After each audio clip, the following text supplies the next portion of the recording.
2 বছৰমান আগতে মুখ্যমন্ত্ৰী ডাঙৰীয়াই কৈছিল পাপৰ পৰাই কেঞ্চাৰ হয় আৰু হয়তো এতিয়া পাপৰ পৰাই ৰাজহ সংগ্ৰহতো গুৰুত্ব দিছে এইখন চৰকাৰে নহলেনো কেঞ্চাৰ ৰোগীক এনেকে চেপি খুন্দি মাৰিবলৈ আহেনে চৰকাৰৰ দায়িত্ব কি হোৱা উচিত সাধাৰণ নাগৰিকৰ স্বাস্থ্য আৰু শিক্ষা নিশ্চিত কৰা উচিত চৰকাৰৰ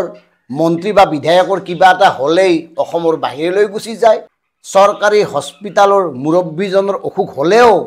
চৰকাৰৰ খৰচেৰে বাহিৰত চিকিৎসা কৰিবলৈ যায় এনেকে চলি আছে আৰু শেষত কৰ্কট ৰোগীসকলৰ ওপৰত চকু গতিকে ইমানৰ পিছতো যদি সাধাৰণ জনতাৰ চকু মেল নাখায়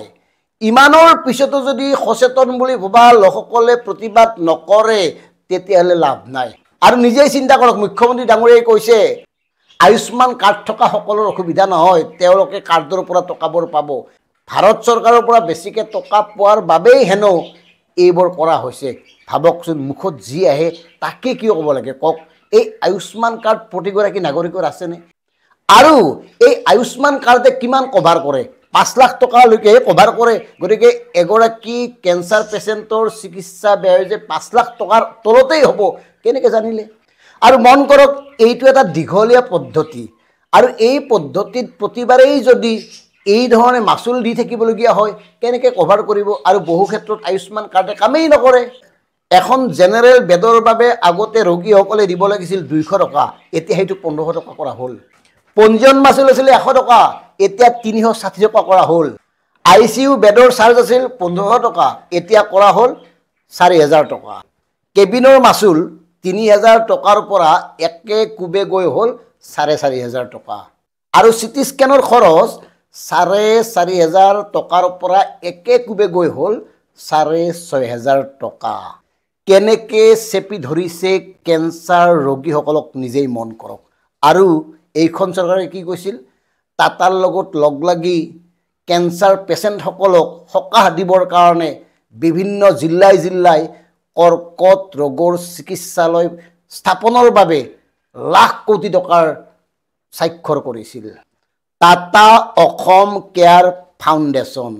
অথচ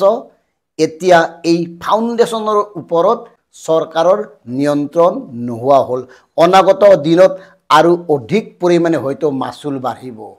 আপোনালোকৰ মনত আছে নহয় কেইদিনমান আগতে মুখ্যমন্ত্ৰী ডাঙৰীয়াই কৈছিল যে এতিয়াৰে পৰা আৰু ব্যক্তিগত খণ্ডৰ হস্পিটালে ইচ্ছা কৰিয়ে ৰোগীৰ মৃতদেহ থৈ দিব নোৱাৰিব আৰু তাৰ পিছত ব্যক্তিগত খণ্ডৰ হস্পিটালসমূহে কি কৰিছে জানে 50,000 টকা জমা নিদিয়ালৈকে ৰোগী ভৰ্তি নকৰে আৰু তেওঁলোকে চুক্তি কৰি লয় আৰু ইমানৰ পিছতো যদি আমি হাততালি বজাই থাকো উন্নয়নৰ কথা কৈ থাকো উন্নয়নৰ নামত সাধাৰণ জনতাই ভুগি থকা এনেকুৱা অনেক সমস্যাক যদি আমি গুৰুত্ব নিদিও তেতিয়ালে কি ক'ব আমি ডিকেবি ব্যক্তিয়ে কৈছো অভাৰব্ৰিজত নুঠো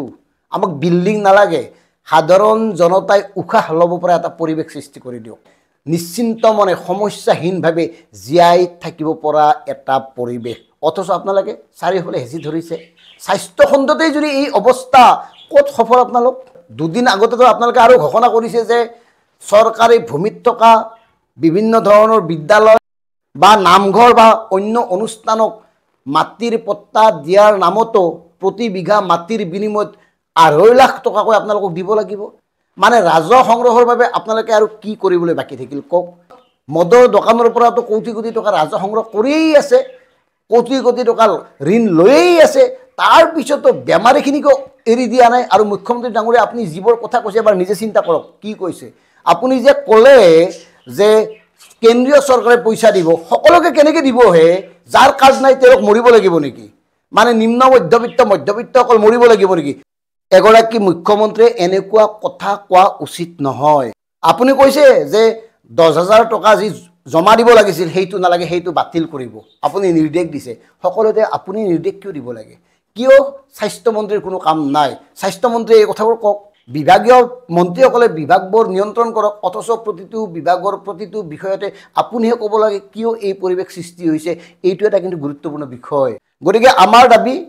যে এই মাচুলটো আপোনালোকে বাতিল কৰিলে 10,000 টকাটো বাকি যি বৃদ্ধি কৰা হৈছে বিভিন্ন ক্ষেত্ৰত এই মাচুল সেইবিলাকো বাতিল কৰক আৰু বৰ্তমান উপলব্ধ বা বৰ্তমান প্ৰযোজ্য হৈ থকা মাচুলসমূহ পাৰিলে হ্ৰাস কৰক, কাৰণ সাধাৰণ জনতাৰ স্বাৰ্থত হ্ৰাস কৰা উচিত। কেঞ্চাৰ পেচেণ্ট বা কেঞ্চাৰ পেচেণ্টৰ পৰিয়ালে কি ভোগে, কি যন্ত্ৰণা পায়, এই কথাবোৰ উপলব্ধি কৰিবলৈ চেষ্টা কৰক। তাতে সাধাৰণ জনতা আপোনালোকৰ দৰে তেওঁলোকৰ হাতত ইমান টকা নাই যে কিবা এটা হ'লেই, দাঁতৰ বিষ হ'লেও বিদেশলৈ যাব। গতিকে সাধাৰণ জনতাৰ কথা যদি ভাবে, সঁচাকৈ যদি সাধাৰণ জনতাৰ উন্নয়ন সাধিব খোজে, তেতিয়াহ'লে স্বাস্থ্য আৰু শিক্ষা ক্ষেত্ৰ সম্পূৰ্ণ বিনামূলীয়া কৰি দিয়ক। তেতিয়াহে আপোনাক আমি চেলুট জনাম। ধন্যবাদ।